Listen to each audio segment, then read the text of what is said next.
globe, including Eric, who is here with us today through Yolanda. So we work with approximately 60 partners across the globe, leading more than 300 projects in more than 50 countries. This specific project on environmental migration is not a new topic for us. We have been advocating for the right to migrate for many years now, with a specific focus on environmental mobilities. The reason behind this study was to be able to have a more in-depth approach to the issue, to be able to nurture our advocacy, but also to be able to bring the voices of our partners, but also the communities that they work with, to Global Forum, such as the Global Forum for Migration, but also to political dialogue within the Global Compact for Migration and others. Does this work? Yes, sorry. Okay. So something that is, I think, very important to highlight is that, and I'm sure as many of you know, this is a highly political topic, and that does not only connect to issues of migration and issues of climate change. And for this, we often use Caritas France and our partners this quote from Pope Francis that I think speaks for itself, that says that there is no two separated crises, but one that is a socio-environmental crisis, and that means having a connection, a very important connection between the social impact of climate change, the economic impact of climate change, both on the lives and ability to have a dignity in your life, but also in the kind of mobility that you might have. So through this idea, we had several goals for this study. There was first to study the impact of climate change and environmental degradation on human mobilities, but also having a look at issues of access to basic rights and basic needs that came because of the impact of climate change and environmental degradation. Something that was also important to us was to kind of have a look at existing policies to see where the gap lied, but also what was working to answer those issues. So to do that, we worked with 3 partners across 3 continents, Caritas Senegal, OCUP in Bangladesh, and Eric in Honduras, who's with us today. Sorry, this is not working so well.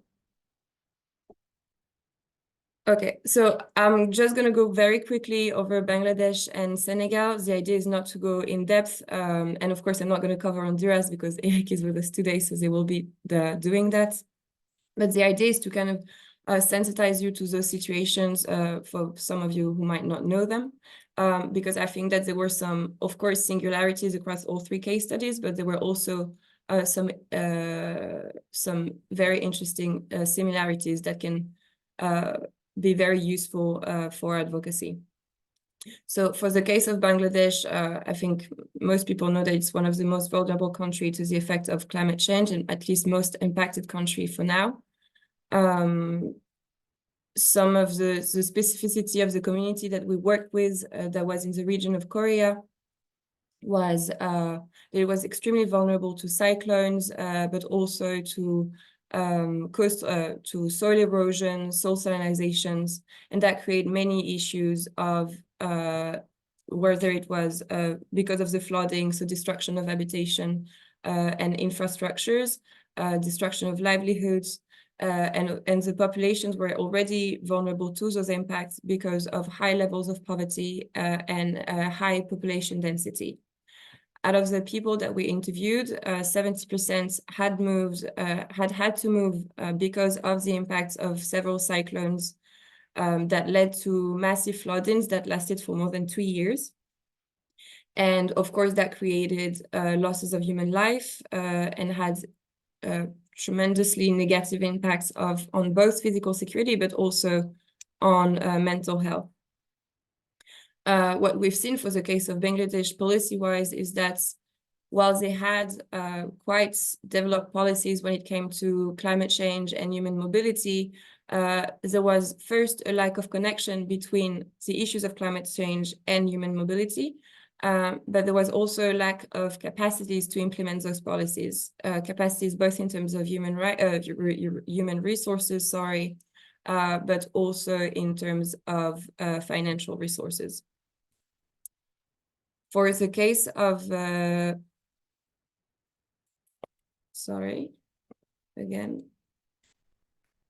for the case of Bangladesh, of Senegal, that was slightly different because there was a connection both between the impact of climate change with sea level rise and coastal erosion, but also with environmental degradation.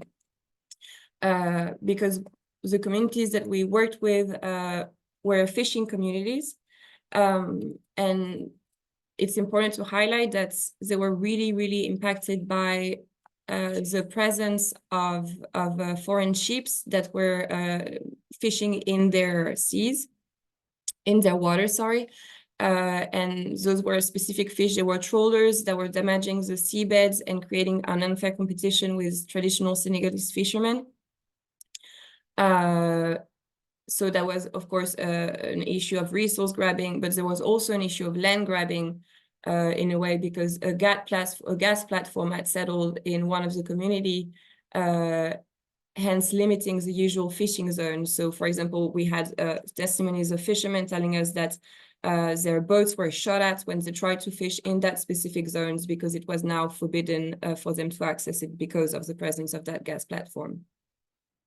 And because of those issues, many more either had to go further in their fishing campaigns, and that created more dangers. They also had to cross waters toward Mauritania, which meant that sometimes they were imprisoned, and that created, of course, issues of human rights abuses. And we also had testimonies, indirect reports, though, of people having to move to Europe. On a side note, what we're seeing, interestingly enough, is that now there is kind of a large, massive community of Senegalese fishermen in France, because there is a labor shortage of fishermen in France. So now they're a highly researched community because of the recognition of their skills, even though the policies are not following to welcome them. For the case of Senegal, there was an overall lack of strategy of anticipation, mitigation, and adaptation to the effects of climate change. And there was a huge lack of protection of the population impacted. This specific community had to go through, for some of them, planned relocation. And a big issue that was raised and that was brought up to us was that they were not the authorities did not ask them for their opinion when they were planning for this relocation strategy, which means that the new relocation was not fitting their needs, and some of them were living in undignified conditions, which created on top of the mental issues some grave health issues. For the next slide. Yes, so something that is, again, coming back to the quote of Pope Francis, that makes this link between climate change and its social impact is something that was tracking across all 3 case studies, is that climate change has and environmental degradation worsens situations of poverty, which in turn means that people will be more vulnerable to the effects of climate change and environmental degradation. Across all 3 case studies, we've seen that climate change and environmental degradation had a dramatic impact on culture and identity, on poverty, on access to basic needs, but also on human rights. We've also seen that across all 3 case studies that environmental mobilities are not linear, and that means that sometimes people will move close to their places of origin as an emergency evacuation situation because they have no other places to go, and come back, or they will move further within the country, or they will move across borders, but that might come one after the other and be circular in a way. So that means that any kind of plans need to be flexible enough to take into account those needs of flexible mobility as well. We've built recommendations based on this report, global recommendation, but also recommendation based on each specific case study. I'm only going to be talking about the global ones here, and as I'm sure Yolanda will be speaking of the more local ones. Our recommendations were articulated around two main pillars. First, guaranteeing the rights to move. That means ensuring that migration does not become an aggravating factor of empowerment and vulnerability. And that, of course, means opening flexible and accessible and legal migration routes, but also ensuring that access to basic needs and human rights are respected throughout the entire migratory journey. And the second pillar is articulated around the right to stay. And that is highly important to us because that was one of the key points that were brought forward by all people that were surveyed for this study, is that many of them wanted to stay, but were not allowed to. And that's, of course, a very big issue, and something that is not on this slide, but I think is important to bring forward is that in recent political fora, what we've been hearing increasingly is that labor migration could be an adaptation strategy to climate change. And that's something that is quite concerning to us, because labor mobility cannot be a meaningful adaptation strategy, first of all, if it does not ensure access to social and basic work rights within the countries that is welcoming those people, but it also kind of take away the political causes and the structural causes behind climate change. And that's why this specific pillar is extremely important, because to ensure the right to stay, that means tackling the root causes of climate change and ensuring that climate justice is enforced by the recognition of the common responsibilities across states of the necessity to tackle the structural causes of climate change, but that this responsibility is differentiated. So, of course, coming from France, this is something that is very important for us in terms of advocacy to do towards our governments, is to highlight this differentiated responsibility. There is also, of course, an issue of handling and managing those effects, and that comes with adaptation strategy and mitigation strategy. And those strategies will always need to be co-constructed with local communities. And that's something that is often lacking, as we've seen across all three case studies of this report, is that often those are very top-down approach. And that means that they're not context-specific enough, and that they're not answering to the very specific needs of the communities that they're supposed to be helping.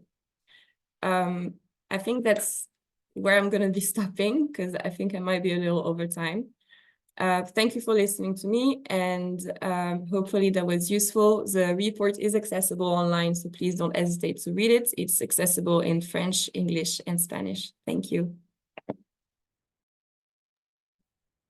Muchas gracias, Marie, porque creo que el reporte es muy valioso para presentarnos el contexto. Ya en un segundo vamos a poner el vínculo al reporte para que le den un vistazo.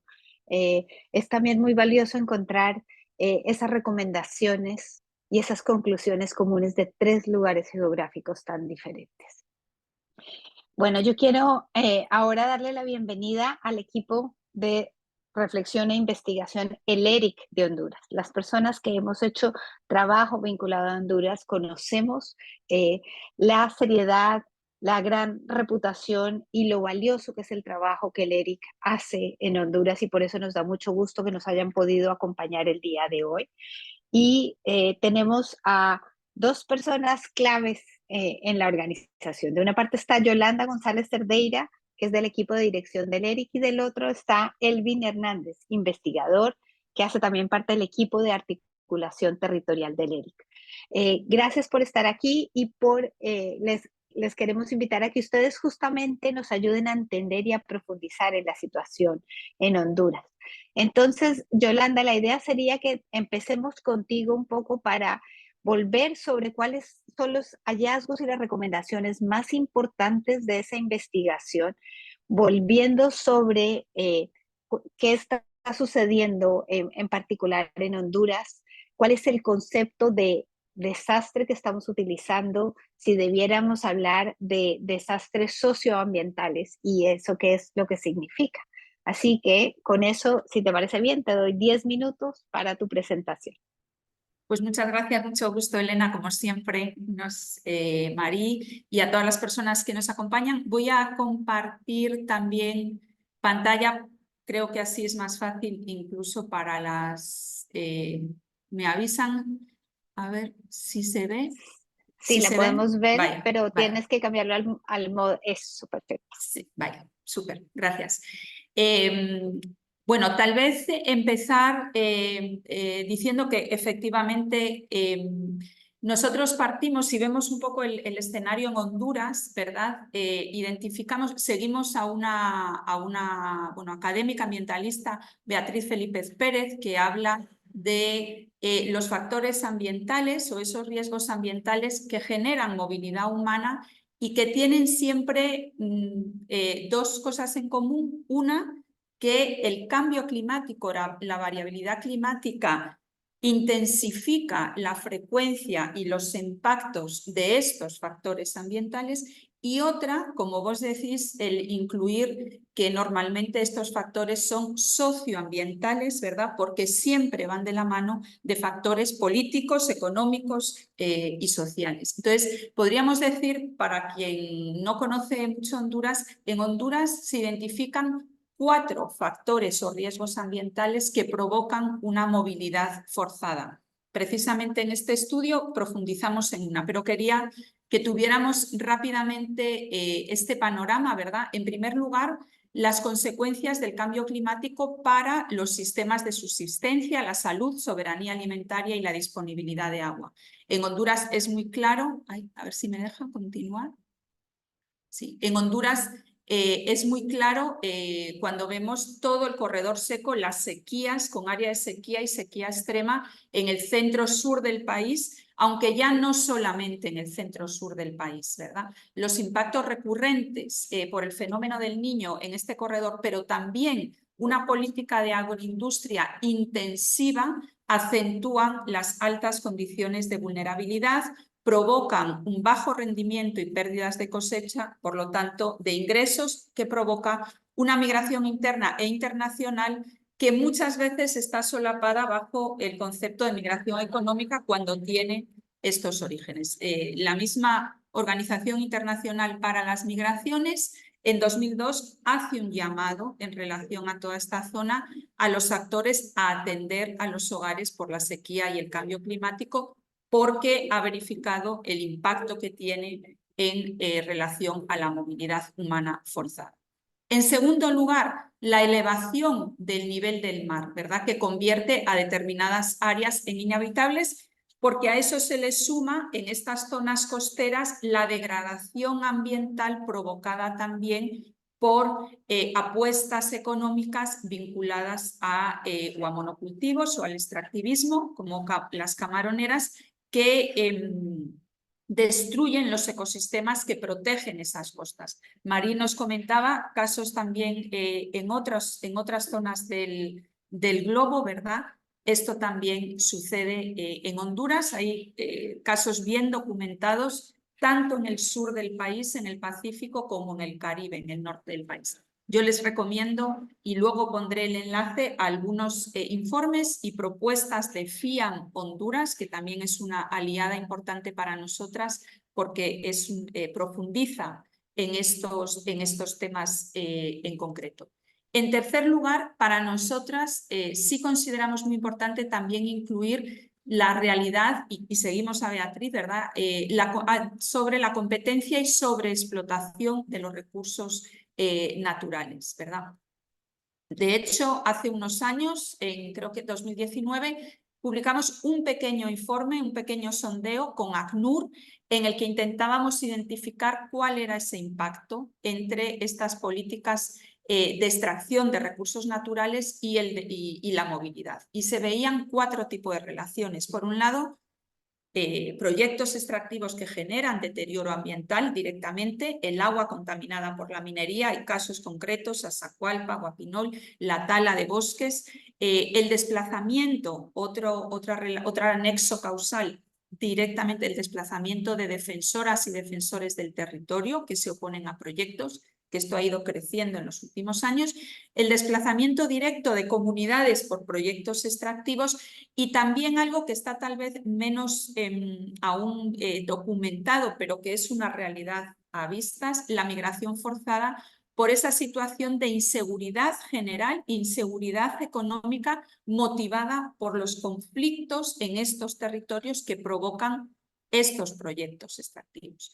Y el cuarto factor ambiental o el cuarto riesgo ambiental es el que hemos profundizado en esta investigación colaborativa, el aumento de la frecuencia e intensidad de los fenómenos naturales que provocan catástrofes. O sea, el fenómeno es el natural, pero que las catástrofes son provocadas, como bien dice, o sea, el impacto de estas catástrofes, que además cada vez es más fuerte, tiene que ver precisamente con el cambio climático y tiene mucho que ver con el factor humano y las políticas locales. Entonces, aquí, este es, en nuestro caso, como decía Mari, bueno, en nuestro caso, el estudio de casos se centró en una comunidad, San Juan, en Lima, en el Valle de Sula, una de las, bueno, pues la zona más afectada por los huracanes Eta y Iota que tuvieron lugar en 2020, que afectó a cerca de 3 millones de personas. Esta es una comunidad de más o menos 1.500 casas que fue construida en 2002 precisamente por la compañía bananera para alojar a sus trabajadores y fue construida sobre suelo de producción de banano. Para este estudio de caso participaron 288 personas mediante encuestas, entrevistas o grupos locales. Voy a pasar rápido. Bueno, estos son fotos de Radio Progreso precisamente de las inundaciones, todas las que han visto de las inundaciones de Eta y Iota. Voy a pasar por esta diapositiva porque ya lo compartía Mari. Coinciden los patrones de movilidad en los 3 países, también en Honduras, una evacuación de emergencia a los refugios, las reubicaciones más planificadas y la movilidad tanto interna como internacional. Los impactos inmediatos del Eta y Iota también coinciden, por eso no voy a ahondar con lo que Mari compartía a nivel global, ¿no? Pérdidas de viviendas, carreteras, aguas contaminadas, pérdida de los medios de vida, del capital económico, ¿verdad? Y el impacto a largo plazo también, el mayor impacto de las inundaciones es el de los recursos económicos, ¿no? Daños en sus viviendas, tierras contaminadas, bienes personales. Quiero mencionar esta frase de una entrevista porque sí me parece algo importante que no siempre sale, ¿verdad? Que es el tema de las inmovilidades, ¿no? Dice, la permanencia en esta comunidad, en esta aldea, se percibía más como una necesidad que como una opción, ya que no todo el mundo disponía de medios para reasentarse en otro lugar, ¿no? También es esas personas que no pueden salir. ¿Cuáles han sido según estas 288 personas, los principales impactos de este Eta y Iota en la movilidad? Bueno, en primer lugar, a corto plazo, estas evacuaciones de emergencia y desplazamientos inmediatos. En esta comunidad, el 79% de la población tuvo que salir de una evacuación inmediata. Los que pudieron se iban donde familiares y si no, se fueron a los que se llamaron refugios, que realmente no eran refugios habilitados, sino que eran las escuelas, ¿verdad? Un 80% de estas personas estuvieron varios meses desplazados y de hecho hay un informe que señala que 6 meses después, en abril de 2021, aún seguían viviendo 2.000 personas en 50 refugios repartidos por regiones de Cortés y Santa Bárbara, ¿no? por el departamento donde está el Valle de Sula. La característica en relación a derechos humanos de esta situación de evacuaciones era claramente sin ningún tipo de acceso a derechos ni a protección. Se documentó hacinamiento, abusos, fronteras invisibles. Son zonas también marcadas por control territorial por grupos como maras o narcotráfico, y eso hacía también muy difícil para las personas poder ir a un albergue o a otro albergue. Bueno, la falta de preparación y respuesta, y esto tuvo también un impacto a corto plazo importante, que fue la migración transfronteriza. ETA y OTA fue en octubre de 2020, en enero 2021 tuvo lugar una caravana grande de personas, especialmente hondureñas. Muchas de esas personas eran el rostro de esta falta de acceso a derechos y protección a corto plazo.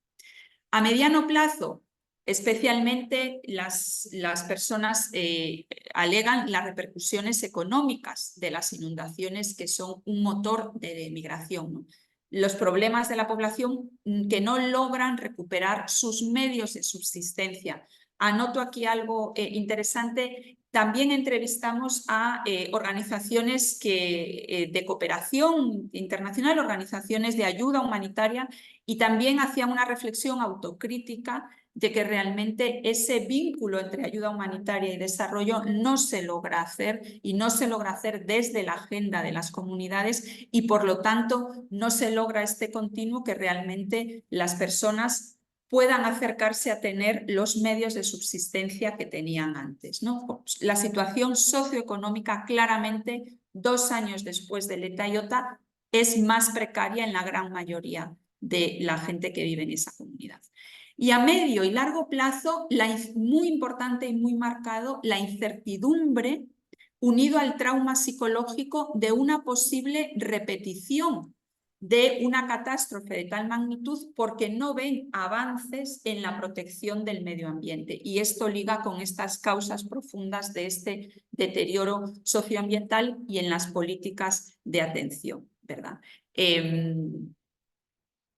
Termino con algunas recomendaciones, también en la línea concretando un poco lo que Marí aportaba, ¿no? Por un lado, una respuesta que garantice la protección de las comunidades, y aquí por ejemplo, incluso algunas organizaciones han empezado a desarrollar un poco más. Por un lado, en 2023 en Honduras se aprueba la ley de desplazamiento interno, que se le llama así, pero se pierde la oportunidad de incluir la protección para quien tiene que huir o salir por sucesos climáticos y ambientales, ¿no? Y por otro lado, la propuesta, y hay varias organizaciones trabajando en la necesidad que se está haciendo de actualizar el marco normativo vinculado a la ley de cambio climático, ¿verdad?, para garantizar de forma integral la protección de quien se desplaza por razones climáticas y degradación ambiental. Hay organizaciones trabajando propuestas, pero aún no hay una apertura dentro de esta reforma o actualización a nivel estatal para escuchar, ¿verdad? No hay tanta escucha a las organizaciones. Por otro lado, el supervisar, anticipar y mitigar los efectos del cambio climático y la degradación ambiental, es decir, infraestructura, reforestación, acciones comunitarias, prevención, adaptación y protección, ¿verdad? Algo de esto va a compartir, ¿no?, la propuesta construida por organizaciones del Valle de Sula, precisamente para darle contenido a estas recomendaciones. Va a compartir mi compañero Elvi, y construir y asegurar un mecanismo de daños y pérdidas que incluya el desplazamiento interno y la migración forzada, que incluya el registro, caracterización, rutas de atención, protección y reparación. Y, por supuesto, el abrir vías seguras y legales para las personas que se ven obligadas a marcharse. Tal vez, como comentaba, hay algunas prácticas o algunas experiencias, ¿no?, algunos países que han abierto ciertas medidas, como Argentina, un decreto, en algunos países discrecionalmente, pero el problema es que es muy discrecional, otorgan algún tipo de protección complementaria, y en este año, bueno, es una oportunidad poder levantar este tema precisamente en esos espacios y foros, como por ejemplo el Cartagena más 40, que nos da un ámbito de una posibilidad de protección más ampliada para las personas que se ven forzadas a huir en América Latina. Yo lo dejaría hasta aquí para darle paso, Elena, a Elvin. Bueno, Yolanda, muchas gracias por pintar ese panorama tan claramente como lo has hecho. Yo quiero destacar con mi formación o de formación jurídica que cualquier persona que ve esa presentación y escucha que hay una ley sobre desplazamiento interno forzado y escucha que hay una ley de cambio climático, dice, entonces hay herramientas. Así que por supuesto, con muchas dudas sobre lo que significa que haya una ley, a que esa ley se aplique y que efectivamente esté diseñada para abordar y resolver las dimensiones, y también con la pregunta si lo que se necesita es leyes u otras cosas, es que quiero darle la palabra a Elvin Hernández. Elvin, muchas gracias por estar aquí con nosotros el día de hoy. Muchas gracias, Elena, y muchas gracias a todas las personas que se han sumado, que veo que es un grupo grande, a esta conversación. Gracias también a Alianza América, pues a Caritas Francia por, bueno, pues tanto por convocarnos a conversar sobre estos temas, como por la iniciativa a investigar sobre estos temas. Yo voy a plantear un poco de la propuesta que desde las comunidades del Valle de Sula se impulsó a partir del paso de Etayota, que justo tiene que ver con abordar la migración de cambio climático a partir de una mirada de propuestas más integrales, que desde la perspectiva nuestra, digamos, creemos fielmente en esa necesidad de propuestas integrales. Nosotros, desde el ERIC y la Radio Progreso también, y como, como deudores y compañeros de camino, pues, de las comunidades de la margen derecha del río Lúa y parte del Valle de Sula, nos hemos sumado junto a ellos a pensar qué hacer, digamos, sobre como una propuesta y como respuesta más integral a las inundaciones del Valle de Sula. La experiencia nuestra desde el paso del huracán Mitch, y fue a partir de ese periodo hemos estudiado más el Valle de Sula. Y una lección que sacamos de esto es que el tema de las inundaciones o el tema de la migración fruto de las inundaciones es cíclica. Hemos aprendido en este periodo que cada 20 o 25 años ocurre un fenómeno fuerte, un huracán que hace, destruye pues la vida de la gente en cuanto a vivienda, cultivos, destruye la infraestructura productiva, la infraestructura de comunicación, y luego como que volvemos a partir de cero. Y en ese marco de esas lecciones, y esto uno lo puede registrar en la historia desde el huracán Francelia allá por el 35, o el huracán que hubo después de la huelga del 54, o el huracán Fifi en el 74, o el huracán Mitch en el 98, o Eta y Iota en el 2020. Es decir, que están estudiados los ciclos que hay de la vulnerabilidad en el Valle de Sula. Justo por eso nosotros creemos que si ya sabemos eso, entonces necesitamos hacer propuestas para prepararnos a ese ciclo de las inundaciones. Y en ese sentido, partimos que para el Valle de Sula necesitamos al menos una propuesta que tenga 5 componentes. Es decir, el primer componente pasa por la reparación, construcción y mantenimiento de los bordos del río Lúa y Chamelecón. El Valle de Sula es el pulmón económico de Honduras y por tanto requiere cuidar esa riqueza porque es un valle fértil irrigado por dos de los ríos más grandes del país y se requiere esa primera inversión, es decir, bordos que ayuden a proteger el camino del río y los canales de alivio, a modo que sea por la cantidad de agua se puedan controlar esas inundaciones y pueda mantenerse la vida productiva de la población y de la empresa privada que está en la zona. La segunda propuesta va en la segunda línea, el segundo componente, digamos, tiene que ver con el dragado de los ríos, que es una inversión mucho más profunda, es una inversión que hay que hacerlo más en largo plazo, ¿no? Es decir, ¿y por qué uno insiste en el dragado de los ríos? Es que fruto de la deforestación, el cauce de los ríos se fue llenando de sedimento, y esto hace que el canal donde pasa el agua del río, cada vez se fue perdiendo profundidad, se fue llenando, digamos, ¿no? Entonces cada vez el agua, cuando hay inundación, cuando hay lluvia, bueno, con más facilidad se sale de su ruta, por decirlo de alguna manera. Por tanto, se requiere hacer ese dragado de los ríos. Y hablo de los ríos Ulúa y Chamelecón, es decir, es una inversión estratégica para el país, para la vida del Valle del Sur. Un tercer componente tiene que ver con unas campañas de reforestación de la cuenca alta del río Ulúa y del río Chamelcón. Es decir, aquí es una inversión, digamos, de corte estratégica, porque hay que controlar las inundaciones en la parte baja, por supuesto, pero en el último siglo, pues 50, 100 años, el proceso de deforestación fue muy agresivo. Y por tanto, es decir, cuando hay lluvia, todas las escorrentías se convierten en sedimento que luego va a dañar en la parte baja del valle, por un lado. Pero por otro lado, es que la producción de agua de estos ríos cada vez es menor.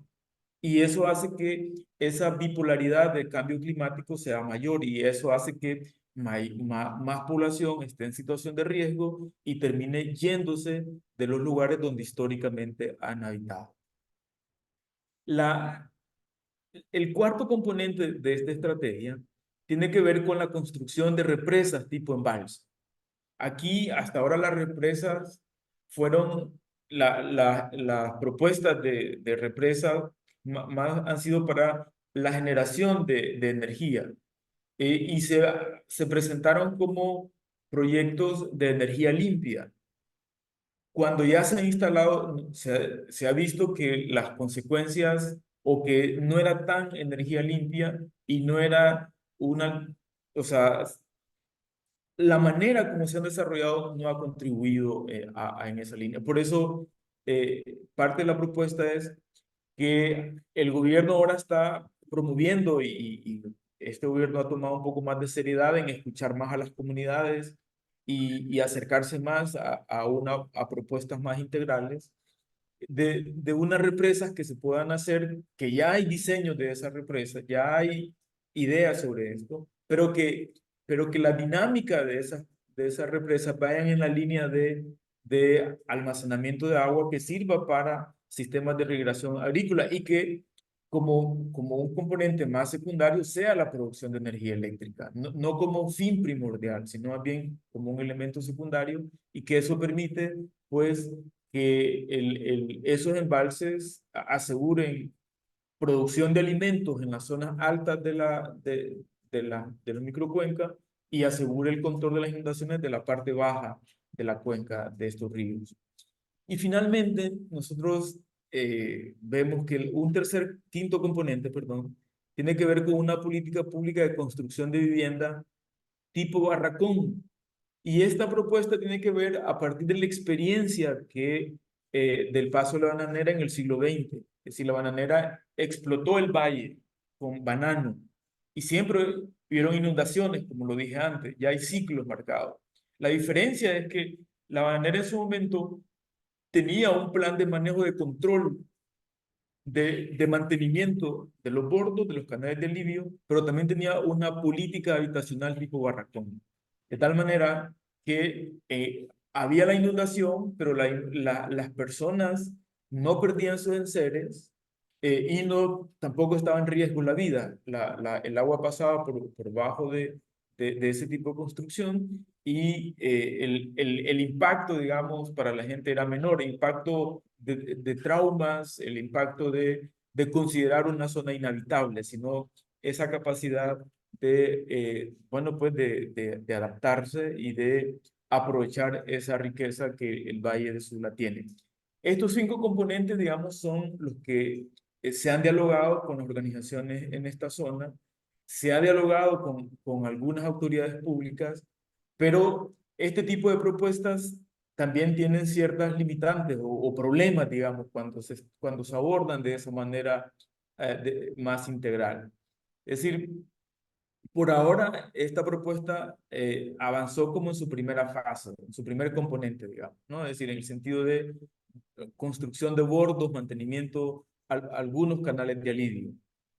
Pero esta propuesta requiere de hacer rupturas en el modelo como se ha gestionado las inundaciones en el Valle de Sula, rupturas con la manera como se atendió la vulnerabilidad ambiental. Es decir, hasta ahora la vulnerabilidad o la inundación del Valle de Sula fue una especie de negocio para empresarios de la construcción de bordos y ha sido un negocio para políticos, para hacer campaña político con las necesidades de la gente. Es decir, a veces se necesita ver a la persona damnificada para llegar con la bolsa para entregar comida a cambio de voto. Es decir, significa hacer ruptura con esa manera como hemos visto las inundaciones. Pero también este tipo de propuesta requiere en nuestra clase política y en nuestra ciudadanía, en ambos lados, tener una visión más de largo plazo.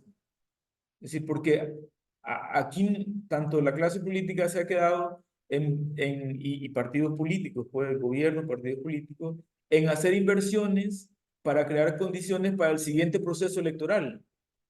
No tanto para hacer inversiones que le haga frente a los problemas estructurales del país. Y una propuesta de este tipo significa pensar el Valle de Sula para 20 años o para 30 años.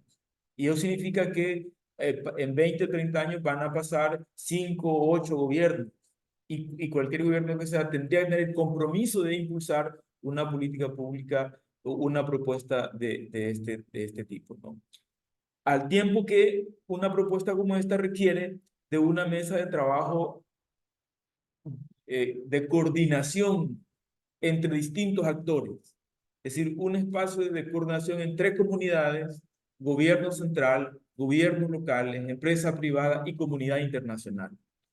Es decir, y ahí es donde creo yo que necesitamos salirnos de las banderitas, de un color o de otro, necesitamos salirnos de las miradas más cortas, necesitamos visión de conjunto. Y por último, otro problema que estas propuestas tienen es que esta propuesta exige de alguna manera hacer una revisión de las acciones del actual modelo de acumulación de riqueza. Pues requiere reorientar o ajustar, revisar. Es decir, en la actualidad hablamos de un modelo que ha sido devorador de personas, de instituciones y del medio ambiente. Esta propuesta significa repensar en términos de el tema de los monocultivos, en el caso del Valle de Sula, significa las represas, cómo las repensamos para que generen energía, pero también generen alimento. Significa cambiar la lógica de las zonas productoras de agua, amenazadas en la actualidad con proyectos mineros. Es decir, significa repensar la matriz energética, la matriz minera, incluso en algunos proyectos la matriz agroindustrial o en otros casos la matriz financiera. Muchos de estos proyectos han estado desde la lógica de consorcios. Estas represas hidroeléctricas, el gobierno anterior hizo un daño terrible en esta lógica, porque todos lo gestionó desde una lógica privada que reponerse de eso llevará mucho tiempo. Entonces, y yo creo que en este foro, digamos, o en esta conversación, lo importante es, o que quiero dejar es la necesidad de ver que la migración, como fruto del cambio climático, requiere de una visión de propuestas más integral, primero. Requiere de inversiones de largo plazo. Requiere de procesos de participación de los distintos sectores de la sociedad. Requiere de revisar el modelo de producción en medidas del neoliberalismo y donde es urgente que participe Estado, sociedad, empresa privada como conductora del mercado y la comunidad internacional. Me parece que ahí tenemos el enorme desafío para hacerle frente al tema de la migración. Es decir, no es ni con bolsas solidarias, ni con programas asistencialistas, que es necesario hacerlo cuando la persona está con el agua al cuello. No es que le vamos a negar la bolsa solidaria a quien no necesita, pero esa es una primera fase de una respuesta más integral que se requiere en un país como este y en una región como el Valle del Sur. Bueno, yo lo dejaría por ahí. Muchas gracias, Elvin. Hay varias preguntas que quiero compartir con ustedes y quiero darle la palabra a una persona que está pidiendo justamente de FIAN, la organización a la que hacía referencia Yolanda, que le permitamos hacer la pregunta de viva voz. Entonces quisiera leerles esas preguntas, permitir a la persona de FIAN que haga la pregunta de viva voz y pedirles a ustedes que respondan.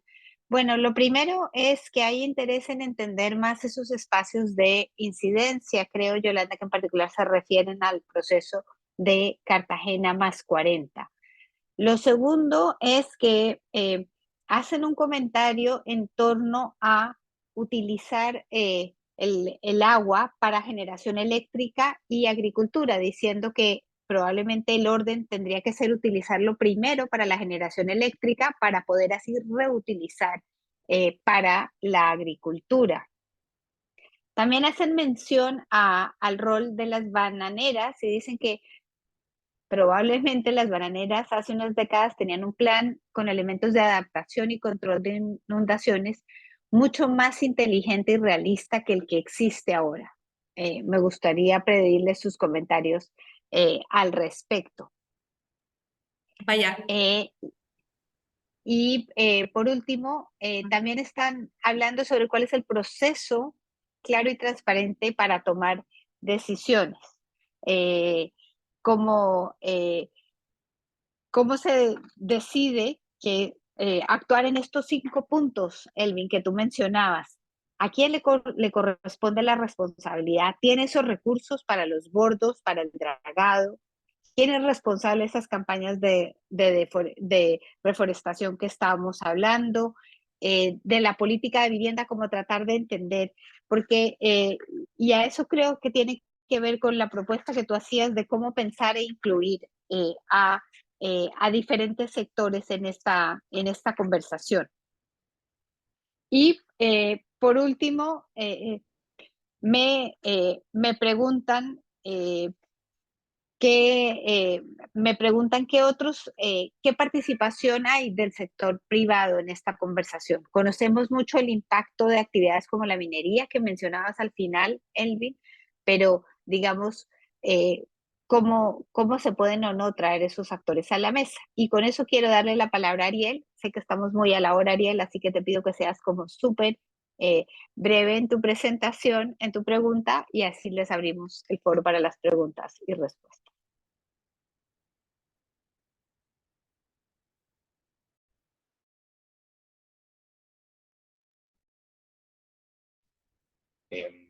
Hola, hola, no sé si se me escucha. Sí, adelante. Ok. Sí, más que una pregunta, quizás un pequeño aporte. Ya lo mencionaban anteriormente en las presentaciones de las compañeras. El cambio climático como que agrava, ¿no? La situación que encontramos en las comunidades y en la población del país tiene que ver con factores tanto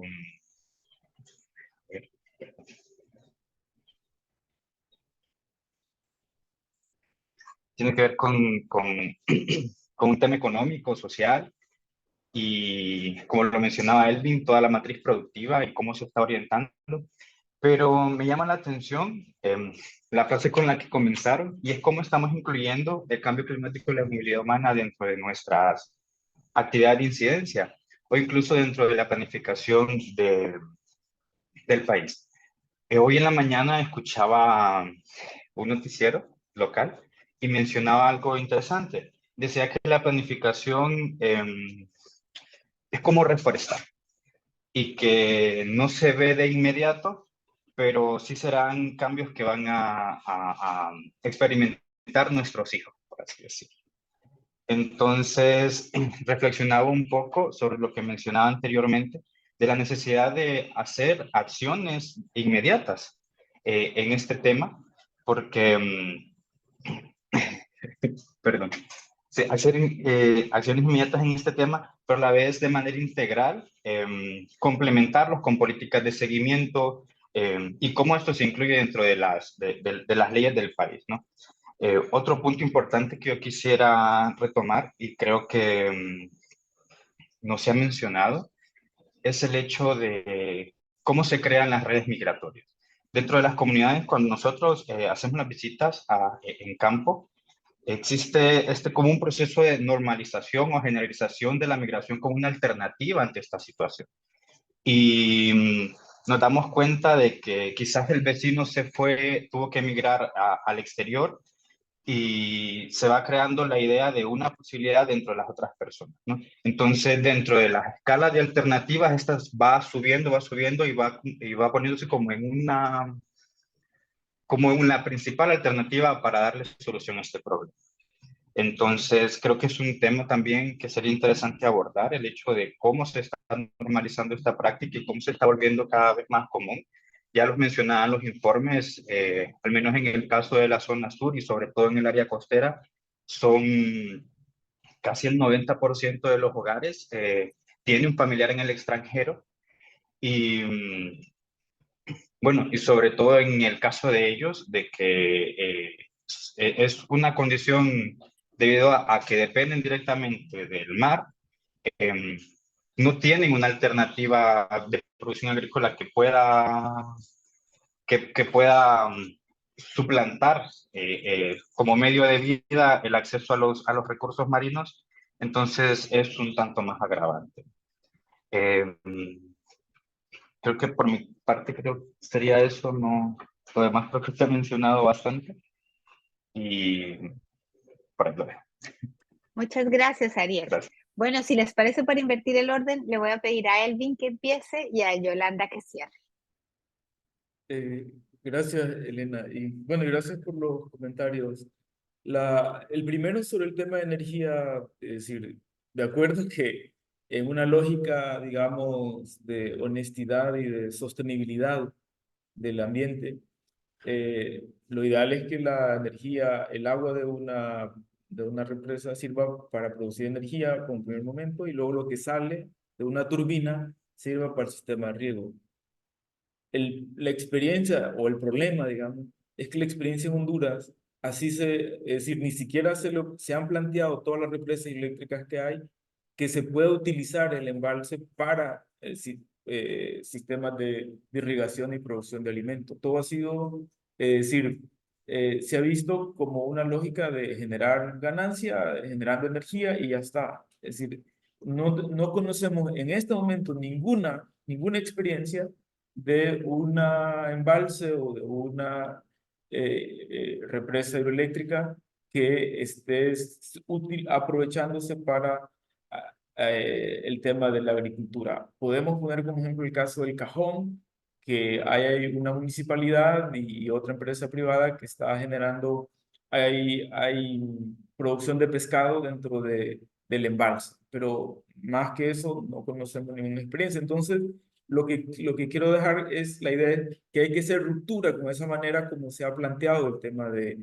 las hidroeléctricas en el caso de Honduras, sino más bien el concepto de un embalse que permita acumular esa agua y pueda dar las funciones de energía, pero especialmente para producir alimentos, que estamos siendo uno de los países estamos hablando de migración, cambio climático, es decir, que no estamos produciendo alimentos, estamos siendo auténticos consumidores, teniendo un potencial para crear condiciones para producir alimentos.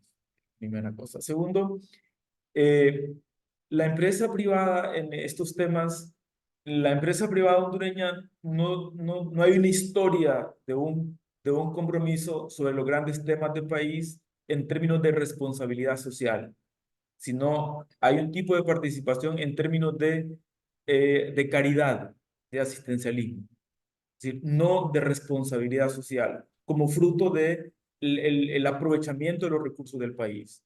Y cuando se aborda este tema, se aborda más desde la lógica, hasta ahora la lógica ha sido cómo aprovechar las inundaciones para hacer dinero. Es decir, hablamos de empresas que se han enriquecido y uno puede estudiar el Mitch, el comportamiento de la empresa privada para el Mitch, y la lógica es de los nuevos ricos que aparecieron por todo el material que vendieron, por toda, incluso con otros, con casos de corrupción, en el mal manejo de ayuda internacional. Es decir, esa es la experiencia hasta ahora. Eso no significa que no necesitamos a la empresa privada. La necesitamos y necesitamos como un actor importante para establecer estos consensos, un rol importante en establecer los consensos. Solo les pongo un ejemplo de lo que hemos experimentado hoy, o sea, mayo de 2024. Estamos sufriendo el mayor calor, la mayor sequía de la, no sé, al menos de mi experiencia de los últimos 40 años. Desde aquí hemos hecho una mínima crítica a las empresas cañeras, porque aquí se quema la caña para luego cosecharla, cuando en otros países ya hay una tecnología para cortar y no necesita quemar. Y se hace esa pequeña crítica y son capaces de lanzar un comunicado para decir que eso es lo que genera empleo, que ellos no, es decir, no pueden dejar de quemar la caña porque eso genera empleo. Es decir, ¿cómo podemos? Es decir, que más de 2 millones que vivimos en el Valle de Sula tenemos que soportar que por la ganancia de 2 empresas, 4 empresas, de reducir costos, tenga que contaminar y subir la temperatura de un valle como este. Pongo el ejemplo para ver el comportamiento de nuestro empresario en materia ambiental, en materia de hacerle frente a estos grandes temas. Y por eso insistimos, no es verlo como enemigo, sino verlo como, es decir, de hacer una ruptura con esa visión de gestión de la economía, con una visión de mayor responsabilidad que permita una participación en los grandes temas de país. Tercer tema, sobre los responsables de la respuesta en cada componente. Creo que en cada componente necesita la participación de todos los actores. Hay componentes donde la responsabilidad, es decir, en el primer componente, por ejemplo, que tiene que ver con el tema de bordos y canales de alivio, ahí hay una responsabilidad directa en la Secretaría de Infraestructura y Transporte, de lo que conocemos como la SIC. Pero ahí es necesario el acompañamiento de las municipalidades y de la comunidad para hacer ese trabajo. Porque es hacer la obra, pero el cuidado de esa obra es importante que esté la comunidad para la reforestación de ese bordo, para la protección de ese bordo, como primer actor. En el segundo componente, que es el tema del dragado, se ocupa un actor importante, es el gobierno, pero el gobierno, ahí necesitamos mucho de apoyo de cooperación internacional, es decir, sobre todo por el tipo de maquinaria que se ocupa instalar en un río y el tiempo que se va a requerir en hacer ese dragado. Es decir, no es una obra para un día, sino de largo tiempo para estar obra permanente. O en el tercer componente, igual, pues digamos, se requiere una participación bueno, pues de más de un actor, es decir, pensando en el tema de la reforestación. Necesitamos la comunidad, necesitamos la alcaldía municipal, es decir, porque estamos hablando la reforestación en la cuenca alta del río, es decir, estamos hablando, el valle está en el norte y por tanto la reforestación es en el occidente del país. Entonces, cómo el occidente del país, esas municipalidades y esas comunidades se comprometen a esa reforestación también. O lo mismo pasa en los otros componentes. Es decir, lo que quiero decir es que para cada componente necesitamos unos actores, no un actor, sino una, por eso decía, de una mesa de trabajo, donde estén todos los actores y desde ahí se piensa de manera estratégica en la gestión de la propuesta. Yo bueno, lo dejo por ahí, por cuestión de tiempo, sé que estamos pasados. Contesto rapidito, creo, así y casi a quien preguntó un poco de los espacios de incidencia. Sé que Marí comentó un poco los más globales. En relación a Cartagena más 40, este proceso que es más vinculado a la región latinoamericana, que como decía Elena, bueno, es la declaración que permite una protección un poco más ampliada de las personas en las que su vida, su libertad, su integridad corren peligro, ¿verdad? Y por eso tienen que salir de sus países. Estamos se van a cumplir 40 años de esa declaración y es una oportunidad precisamente para actualizar los compromisos y los desafíos y las propuestas para que los estados se comprometan a realmente hacer efectiva esa protección real en las circunstancias actuales de por qué huye la gente. Precisamente este tema de como le llaman oficialmente, los desastres, es uno de los temas de mayor interés en el proceso de este año, que culmina en diciembre con la declaración, ¿no? Una nueva declaración en el que apunta a estos principales desafíos. Pero le voy a dejar a quien hizo la pregunta aquí en el enlace, la Red Jesuita con Migrantes. Nosotras, como Eric, formamos parte de la Red Jesuita con Migrantes de América Latina. Ha trabajado y está trabajando propuestas de contenido muy concretas de cuáles serían las propuestas y desafíos para que los estados hagan realidad en este momento y en estas circunstancias la Declaración de Cartagena. Y este es uno de los temas claves, empezando, como decía Elena, por cosas tan sencillas como no hablamos de desastres naturales, sino socioambientales y los efectos adversos del cambio climático. Entonces, si quieren, en la página web van a ir teniendo más información, porque precisamente ahora en junio, del 19 al 21 de junio, en Colombia va a ser la consulta vinculada a este tema, en el que la Red Jesuita también participará, y ahí le podemos también compartir nuestras propuestas o posicionamientos. Bueno, muchísimas gracias a todos por su participación, a Marie, a Yolanda y a Elvin por sus intervenciones. Sin duda, entender la situación en Honduras, así tratemos de enfocarnos en un espacio tan particular como el Valle de Sula, es desafiante, y lo que sí creo que nos queda claro es la necesidad de entender la cooperación y la articulación de diversos actores a diferentes niveles. El rol del sector privado en la situación es crítico y es un componente que, como Elvin decía, lo necesitamos, pero lo necesitamos bajo esta figura de la responsabilidad social. Creo que eso es un elemento muy importante, y también sin duda necesitamos actores públicos, tanto el Estado Nacional como las autoridades locales comprometidas, y el trabajo con la comunidad. Comunidades que estén informadas, que estén involucradas en los procesos, eso puede hacer la diferencia, y por eso todo el trabajo, la socialización de las investigaciones que se hacen también es fundamental, de incluir a las comunidades. Muchísimas gracias a la audiencia por habernos acompañado el día de hoy, a nuestros panelistas por estar aquí con nosotros, y vamos a compartir toda la información, incluyendo los vínculos que aquí se presentaron en el chat, en un correo electrónico de seguimiento, para que ustedes puedan tener toda la información y que esta no sea la última conversación que tengamos en el año sobre la situación en Honduras y los desafíos del cambio climático. Muchas gracias a todos y a todas, que tengan buen día, buenas noches donde se encuentren. Buena tarde. Gracias. Adiós, gracias. Gracias, adiós.